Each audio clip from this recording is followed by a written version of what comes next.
Everyone, তোমরা সবাই কেমন আছো? আশা করি তোমরা সকলেই খুব ভালো আছো। আর আমিও খুব ভালো আছি। টক ঝাল মিষ্টিতে তোমাদের সকলকে জানাই স্বাগত।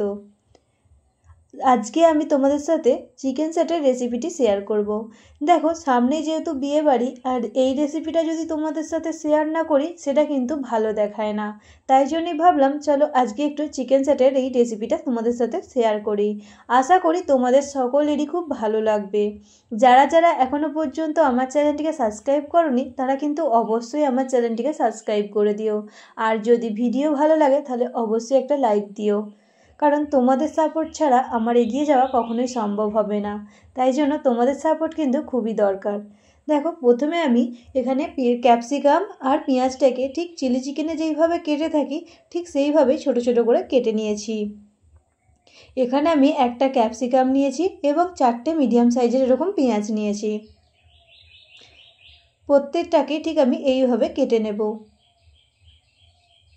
তারপরে এখানে আমি টমেটোটাকেও ঠিক এইভাবে ছোট ছোট করে পিস পিস করে নিয়েছি। এখানে আমি 3টে টমেটো নিয়েছিলাম মিডিয়াম সাইজের। এইগুলো সব হয়ে গেলে তারপরে দেখো, এখানে আমি 250 গ্রামের মতো বোনলেস চিকেন নিয়েছি।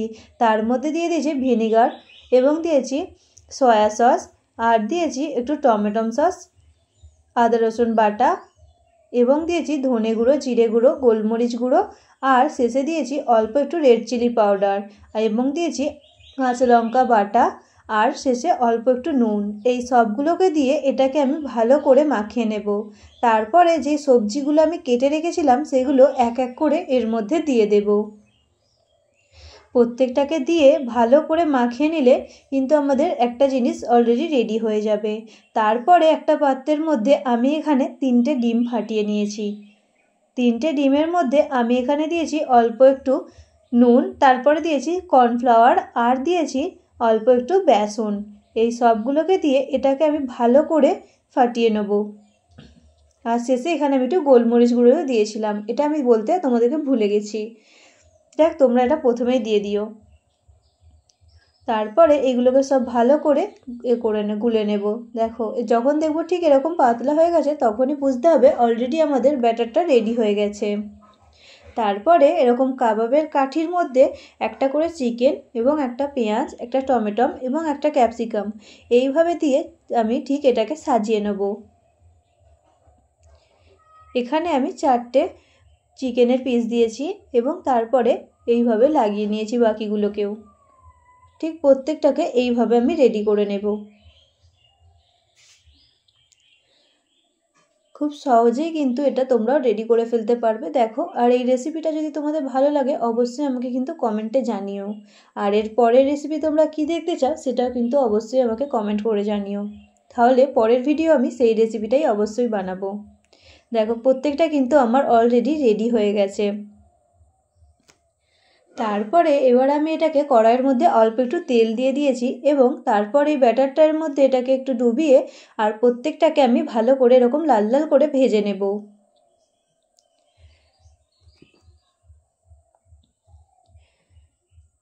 দেখো, এটা কিন্তু অলরেডি ভাজা হয়েই গেছে। তারপরে এবং কাঠির সাহায্যে এরকম উল্টে পাল্টে একবার এদিক ওদিক করে ভেজে নিতে হবে এটাকে।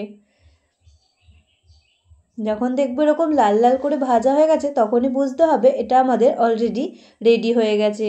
ঠিক এইভাবে আমি প্রত্যেকটাকে ভেজে নিয়েছি। আশা করি তোমরা বুঝতে পেরেছো।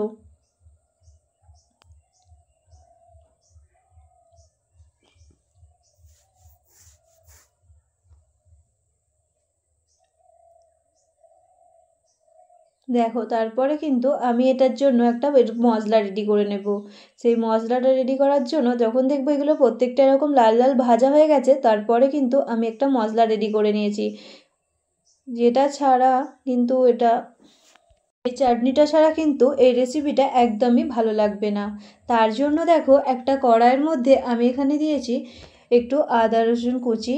তারপরে রসুনটাকে একটু ভালো করে ভেজে নেওয়ার পর আমি এর মধ্যে দিয়েছি tomato sauce, red chilli sauce, এবং দিয়েছি অল্প একটু সয়া সস।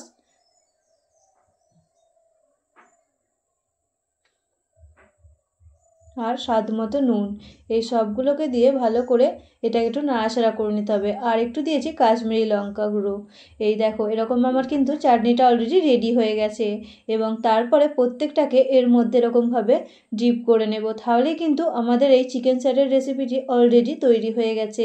এইভাবে তোমরা যদি একবার অবশ্যই বাড়িতে বানিও, তাহলে কিন্তু তোমাদের খুব ভালো লাগবে। দেখা হচ্ছে পরের